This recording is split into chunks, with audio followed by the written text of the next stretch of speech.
Welcome to Afterthoughts with Erica.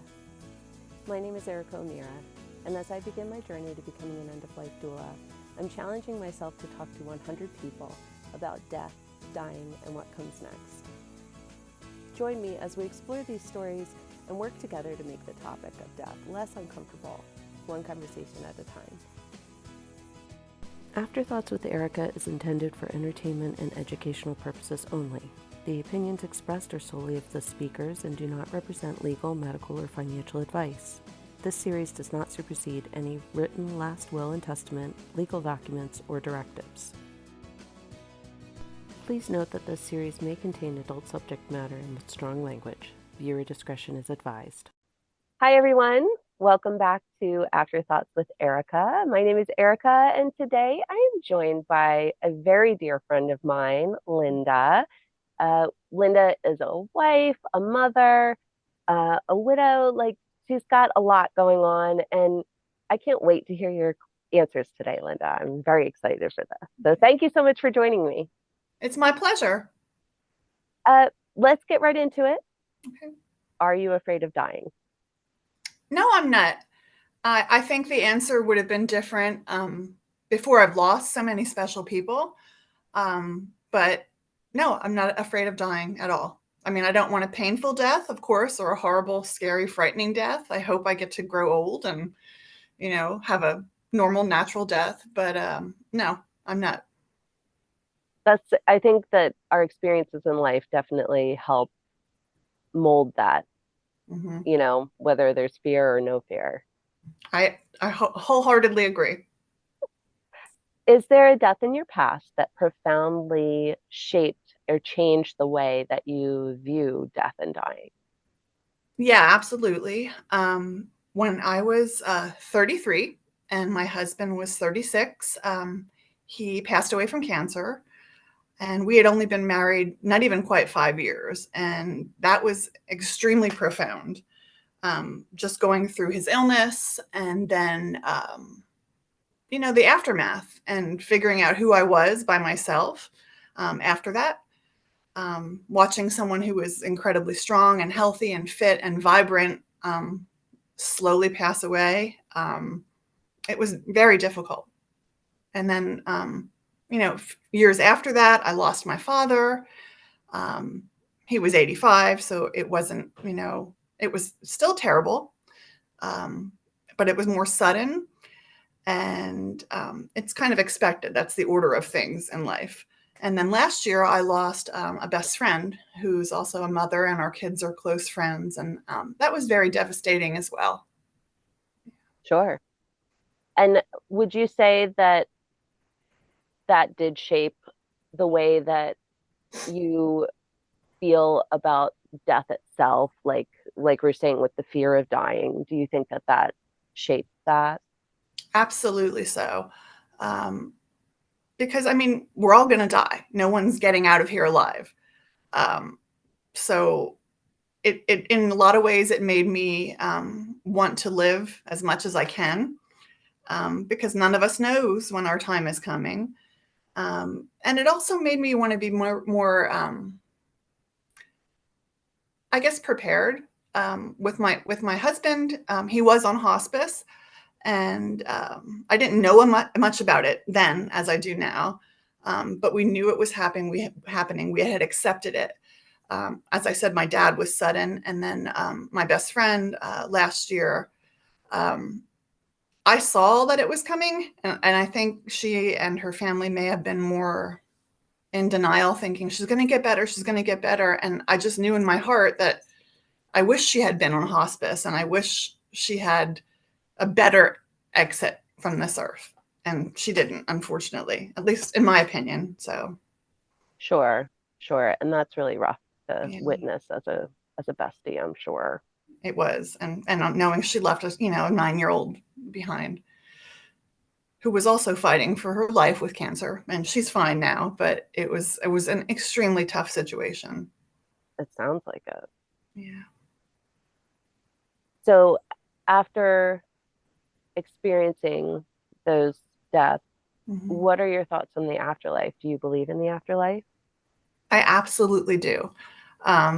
I'm not really a religious person. I was raised Catholic, not really practicing any religion per se, but I definitely believe there's an afterlife. I don't know where our spirit or soul or energy goes, but I know it's around. I've had too many things happen that I can, in my heart, in my, in my mind, confirm that my loved ones are still around me. They're still watching over me.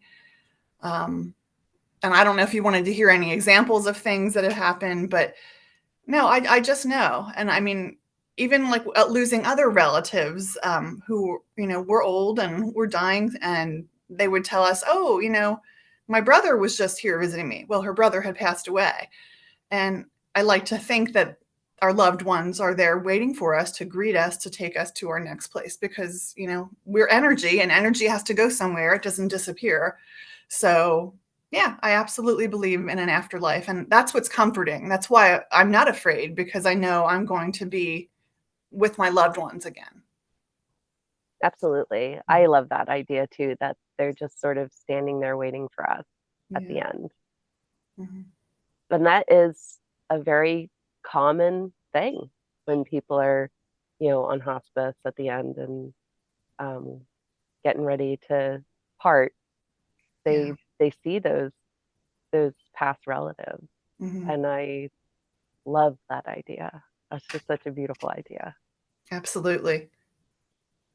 If you could have an ideal death, what would that look like?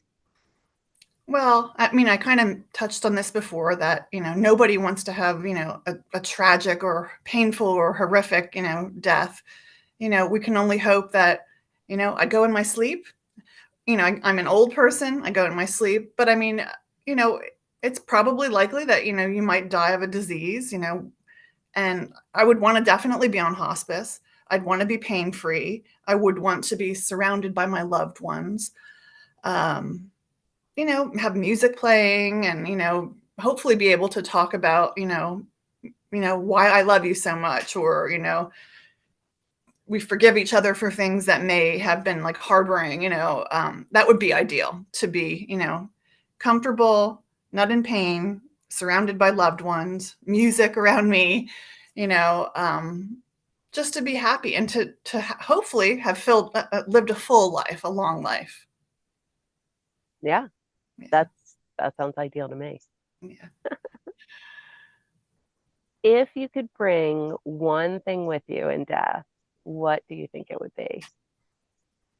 Okay, let me think about this. I guess like I wouldn't want to bring like a physical thing. Is that what you're It's thinking? Or totally open to interpretation. We've had quite the spectrum of answers for this one.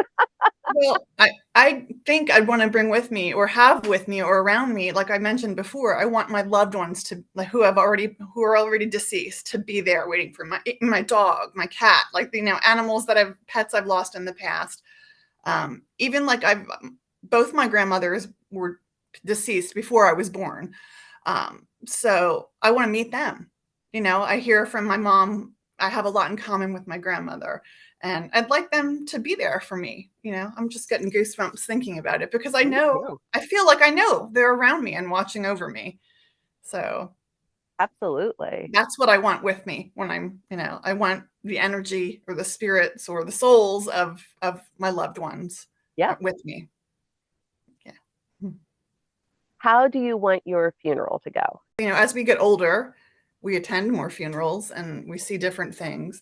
And some funerals I've been to were so sad and dramatic, and it wasn't because it was a tragic death. It was people who were, elderly. Um, I really want my funeral to be a celebration of my life. Um, that's what we did with my late husband. We put together, which is a lot more common now. It wasn't, I lost him 23 years ago. It wasn't as common, but we put together a video with our favorite songs and pictures of him throughout his life with loved ones. I would want something like that. And I even have a poem that I found. I found when he had passed, and it's probably pretty common. A lot of people know it. It's by Mary Elizabeth Fry. Do not stand at my grave and weep. And should I read it? Please. Okay. Do not stand at my grave and weep. I am not there, I do not sleep. I am 1,000 winds that blow. I am the diamond glints on snow. I am the sunlight on ripened grain. I am the gentle autumn rain. When you awaken in the morning's hush, it changed it to tush, which is kind of funny. Okay. That was probably someone messing with me. I am the swift uplifting of quiet birds in circled flight. I am the soft stars that shine at night. Do not stand at my grave and cry. I am that there. I did not die. And that kind of goes with my belief that, we don't die. Our energy just changes or moves, our form. So, I that's how love I want my funeral. I'd want it to be a happy celebration. And I hope, that there'll be enough people that love me that are still here, that can share, happy thoughts, funny thoughts, stupid things that I've done. Um, you know, just, to make my little mark on earth. I'm not going to have like a building or any, famous artwork or anything like that, but I want to be in the hearts of the people that I leave behind. I absolutely love that poem. That's one of my favorites. And I think I share that same sentiment that when people go, they're still here, Mm-hmm. wherever you see them. Right. And mostly they're here, they're in your heart. I really feel that. Mhm. That's absolutely true. Yeah. What are some of the songs that you want played at your funeral? Like your funeral playlist? I actually took the time to like look some things up, and I like In My Life by the Beatles, um, Fields of Gold by Sting, which funnily enough, I mean, not funny, but it was with my late husband, it was our song that we danced to. And it was also played at his funeral. And the words are beautiful, and it kind of almost goes with that poem really well. I love the song Both Sides Now, Joni Mitchell. Um, Keep Me in Your Heart for a While by Warren Zevon, and then the Alison Krauss version of I'll Fly Away. Um, I just think it's beautiful. And I remember when my husband passed, he was on hospice at home. And it wasn't long after Oh Brother, Where Art Thou had come out. And a lot of the music from that soundtrack, was about death and dying. And that's one of the songs when the family was there, we had that playing in the background. We were with him. And it was a windy, sunny Tuesday morning. And it was just exactly like that song. And yeah, I really felt he flew away. Even we actually scattered. He was an avid cyclist and he loved the Tour de France. And we went over in 2000 and followed it around. And the Tour de France always ends by doing loops around the Eiffel Tower. So I took a little bit of his ashes there with his mom and his sister and his aunt. And it was really, I mean, I guess it's not unusual. It's very windy up top at the top, but we had one whole corner to ourselves. There was no one around us. And I opened up my bag and I opened up his ashes, and they didn't fall. They flew out, and it was just him. It was him. So, and I always joked like he's probably like, damn Americans, because I've gotten someone's eye down below. That was his sense of Deacon humor. Taurus. Yeah. Well, I think that all those songs just meld so perfectly together too. Yeah. I'm They're not going to beautiful. mention the time that we heard Both Sides Now together live, and it was completely messed up by the piano player. Yes, yes. Totally messed up by the piano She player. actually, she wrote the song. Yes. I like the Joni Mitchell version also. I Oh, love the it Joni Mitchell was a little version. slower. Yeah. Inside joke, right? What do you want done with your body after you die? um, right off the top of my head, I definitely would want to be cremated. Um, you know, since because my late husband was, I'd want some of my ashes to be with him, and scattered anywhere that like my son, or family feels like they would want to visit me, if because I don't have a place to visit him. My late husband, we just have his ashes. Um, maybe someday we'll be buried. A little bit of mine, I'm remarried now, so I mean, I guess I can split some of my ashes perhaps. But I've also, been recently reading more about natural burials, and I'm not opposed to that either. I definitely do not want to be, embalmed and put in a coffin, and because that's not me anymore. And I think for a lot of people that's scary. Um, I'm not afraid when I go to funerals, and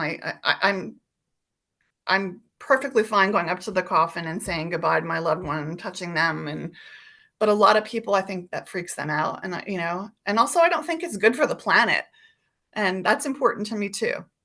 So cremation or natural burial. Yeah, that's it's a good thought process too. Thinking about like all the different Mm-hmm. scenarios, and I also think that the friendliness to the environment is Yeah. becoming profound lately for everybody. Mm-hmm. Yeah. Who knows what will be, I mean, who knows what will happen in 20, 30, 40 years, hopefully it'll be that long or longer until, until I'm gone. But yeah, I mean, I hope it'll be more common to do earth friendly um, burials, if you want to, or whatever Yeah, you do to your body. I So agree. I agree. The next question is a little naughty, a little nice. It depends on how you yeah. go. But after death, if you could haunt somebody, who would it be? Yeah, and I gave this some thought because my friend who passed last year, we had a joke, I'm like, you better haunt me, and certain people that you better haunt this particular person in a scary way. But I don't know that I believe in necessarily haunting people, but as I mentioned before, I want to show signs, whether it's like a certain bird that I see, or a bumblebee, or a butterfly, or a song comes on the radio, or that kind of haunting. um, I had a special song with my husband, and it was not too long after he passed. His sister and brother-in-law came over, and she picked out some of his clothing or items that she wanted to keep. And later that day I got in the car, and I was at a red light, and our song came on the radio, and the car in front of me, the license plate said "Je t'aime," and it was him. It was just him saying thank you. Like, I don't see license plates like that very often, but I still believe that. If I'm having a hard day, or I'm like, I feel like, gosh, I feel like the world's so heavy right now, or things are hard for me. Um, I might be thinking, God, I wish my dad could see me, or this or that, and I will get signs like that, like it's a bird. Recently, I hardly ever remember my dreams, but I had a dream about my dad recently. My mom's 95, and she's doing really good, but it's still a lot on me, because I'm the closest one, distance wise, taking her to appointments and helping her with things. And as she slows down and gets more confused, and I was just like really struggling with, like, am I being patient enough with her? Am I being, it's hard. Like, I'm struggling. It was hard. And I'm like, Dad, please let me know if I'm doing well. And I had a dream that I was sitting in a chair, and he came and put his arms around me and just like lifted me up. And then my alarm went off. But the feeling of like lifting me high and the weightlessness, it made me feel like, yeah, he's happy with what I'm doing. So that's how I want to haunt people. That was a long Yeah, way to say it, but that is how I want to haunt people. yeah. What a wonderful thought of being lifted Yeah. by And somebody held. That who's was, yeah. passed. Yeah. Oh, I think we could all use that. Mhm. You know, Absolutely. every once in a while, it wouldn't hurt. Yeah. And I Mhm. totally think that that was your dad. I absolutely think that that was your dad. And I know that he thinks that you're doing a great job with your mom. And it Oh, is a lot. yeah. It's a lot Thank you. to care for an elderly parent. So, yeah, but I know that he is definitely there watching you and rooting you on. Thank you, Erica. That really means a lot. I mean, it's nice to, hear confirmation, because sometimes, you might share these things and people will raise an eyebrow and be like, yeah, that good for you if it makes you feel that way. But you know what? Yeah, good for me, because it does make Yes, me feel that way. not here. You're not going to get that here. You're going to get absolute confirmation. That's why we love you, Erica. So, our last question is probably, I think the most poignant one, and I'm glad that I saved it for the end. Mhm. What would you want people to remember you for after you die? I hope my sense of humor, my creativity. I love to like cook and feed people, and kindnesses. I hope that I do enough kindnesses in my life that people remember me for that, and not like, oh, she had a messy house. Or if you're going to remember that, like she had cool stuff in her house. She had lots of awesome books, and just she was herself, and didn't have to apologize about it, you know? So, yeah, Absolutely. and definitely Unapologetic remember, living. yeah, yeah, definitely remember good things, or I hope I live my life that there are good things that people can say about me and remember, and, um, yeah, that's the mark I wanna leave. So, Well, they will definitely happen. I know that. aw. Unless we're the last people on earth. Oh, And even then, we'll all be waiting for each other yeah, afterwards. yeah. So, I hope I'm not the last on earth, but okay. well, Oh, thank you so much for joining me today. I really appreciate it. Getting to hear everybody's answers to these questions. Even though I know you and I've known you for over a decade now, yeah. it's still wonderful to experience this layer of you. Oh, yeah, And this was fun. I really appreciate you sharing your answers. I know that other people will be out there listening and sort of nodding, Yeah, like, yeah, I totally get it. mhm. So, That's and great. that's Thank you. important. Yeah. Thank you so much, Linda. It was my pleasure. It was Mhm. good seeing you, babe. I'll talk to you later. You too. Bye-bye. Bye. If you haven't answered the 10 questions yet, please consider signing up to be part of this important conversation. Let's continue breaking the silence together. See you next time.